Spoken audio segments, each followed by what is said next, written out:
Hello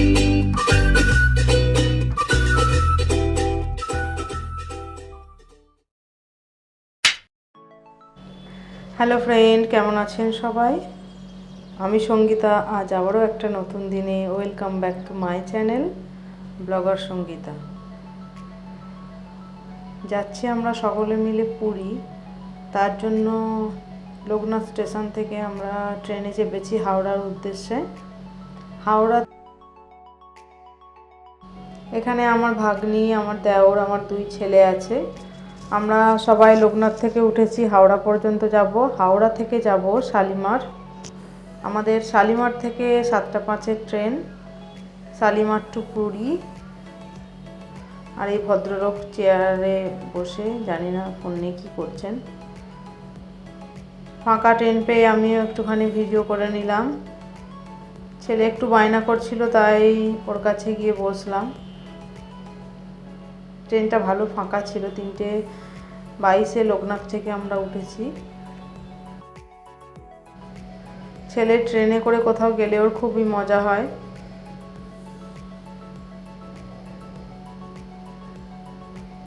এই যে মা বাপিও চলে এসেছে হাওড়া স্টেশনে। মা বাপি কড লাইন থেকে উঠেছিল, পোড়াবাজার স্টেশন থেকে হাওড়া এসেছে।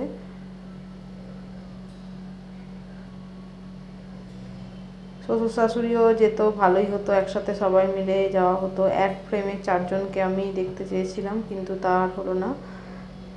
মা বাপিও এসে গেছে। এখানে আমার ভাগ্নি, দেওর, আমরা 4 জন সবাই মিলে যাচ্ছি। হাওড়া স্টেশন থেকে বেরিয়ে বাইরে থেকে আমরা ট্যাক্সি নিয়ে নেব। সেখান থেকে যাব শালিমার। এই যে এখানে আমার ভাগ্নি, আমার ছেলে। দূরে হাওড়া ব্রিজ দেখা যাচ্ছে। যেখানটা ট্যাক্সি স্ট্যান্ডটা আছে, আমরা যেখানে দাঁড়িয়েছিলাম, সেখান থেকে হাওড়া ব্রিজ দেখা যাচ্ছিল। আর ওই যে ভদ্রলোক পিঠে ব্যাগ নিয়ে দাঁড়িয়ে আছেন, ট্যাক্সির নেওয়ার জন্য লাইনে দাঁড়াতে হয়েছিল। গঙ্গার পাড় দিয়ে যাচ্ছি শালিমার। খুব সুন্দর দৃশ্য, খুব ভালো লাগছিল দেখতে। অনেক মানুষ ধারে ধারে বসে আছে। গঙ্গার পাড়ে বসতে সবারই ভালো লাগে। এই জায়গাটাও খুব সুন্দর লাগছিল। কোনো একটা ওভারব্রিজ হবে, সেখান দিয়ে আমরা যাচ্ছিলাম। দেখতে তো দারুণ লাগছে। এই প্রথম আমি হাওড়া টু শালিমার এলাম। আগে কখনো শালিমার আসেনি। শালিমার স্টেশনে এই প্রথম আসা আমার।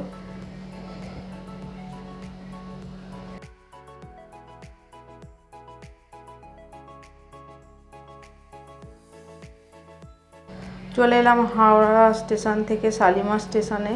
এই যে শালিমার স্টেশন ঢুকছে। আগে একবার খড়গপুর এসেছিলাম, কিন্তু শালিমার কোনো দিনই আসিনি।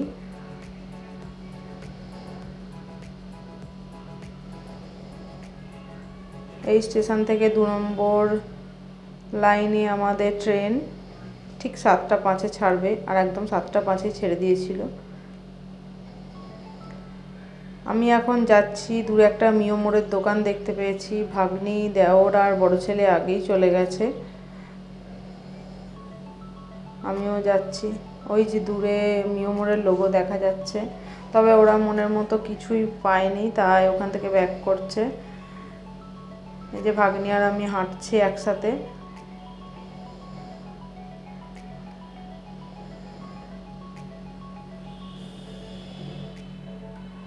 মিও মোড়ের মধ্যে পছন্দের কিছু জিনিস না পেলেও এখানে একটা মন জিনিসের কাউন্টার দেখলাম। এখান থেকেই নিজেদের পছন্দ মতো কিছু সন্ধেবেলার খাবার নিয়ে নিলাম। রাতের খাবার আমরা যেই গ্রুপে এসেছি সেই গ্রুপ থেকেই দিয়ে দিয়েছিল। রুটি, মাংস, মিষ্টি, রাতের খাবার ওরাই দিয়েছিল, বাড়ি থেকে আনতে হয়নি। এই যে ছোট ছেলে আর আমি।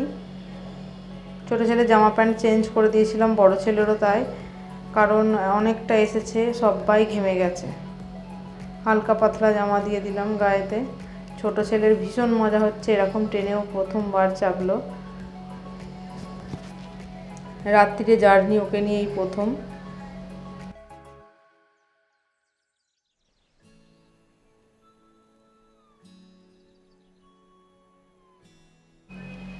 এখানে আমরা 4 জন আছি, ভাগ্নি, আমি, আমার ছোট ছেলে, বড় ছেলে, আর সাইডে আছে আমার হাজব্যান্ড, আর পাশের 3টে সিট নাম্বার পড়েছিল, সেখানে মা, বাপি আর ভাই আছে 3জন। এক জায়গাতে সবার সিট হয়নি, তবে কোনো অসুবিধাও হয়নি, ঠিকঠাকভাবেই আমরা যাচ্ছি।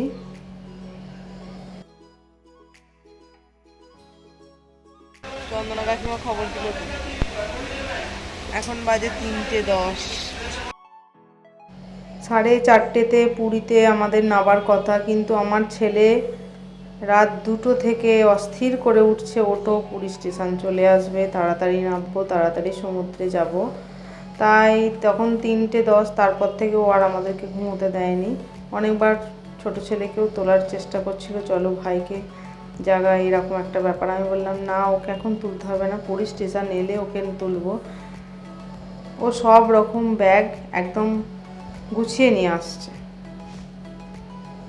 এই যে ছোট ছেলে আর আমি এটাতে ছিলাম, ছোট ছেলে এখনো ঘুমোচ্ছে।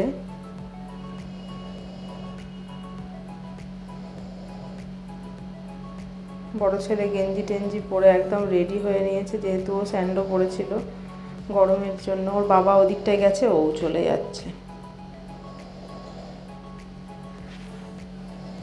সব প্যাকিং সেরে নিচ্ছে, ব্যাগ সব সামলে রাখছে একদম। আমার থেকে বেশি ভালো ব্যাগ সামলে রাখছে। এই যে শুধু নামবার অপেক্ষা, সারাক্ষণ বলে যাচ্ছে কখন নামবো কখন নামবো। রাত 2টো 2:30টায় ও ঘুম থেকে উঠেছে, তারপর আর ঘুমোয়নি। আনন্দে নাচানাচি করছে।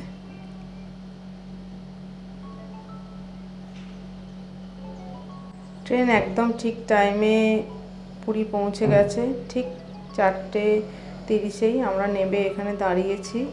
7:05-এ ছেড়েছিল, 4:30-এ একদম পুরী চলে এসেছে, একদম কারেক্ট টাইম, কোনো লেট হয়নি, ট্রেন ভালো এসেছে। তবে শালিমার থেকে যাত্রা, এটা আমাদের প্রথম। আগে এসেছিলাম হাওড়া থেকে, তবে হাওড়া থেকে আসাটাই সুবিধা, কারণ আবার হাওড়া টু শালিমার আসতে হচ্ছে, শালিমার থেকে আবার পুরী। চলে এসেছি আমরা পুরীর সমুদ্রের একদম পাশে, যাচ্ছি টোটো করে। তাহলে ভিডিওটা আজকের মতো এখানেই শেষ করলাম। সবাই ভালো থাকবেন, সুস্থ থাকবেন, আর অবশ্যই আমাদের জন্য প্রার্থনা করবেন। আর ভিডিওটি যদি আপনাদের ভালো লেগে থাকে তবে একটা লাইক করবেন। ধন্যবাদ।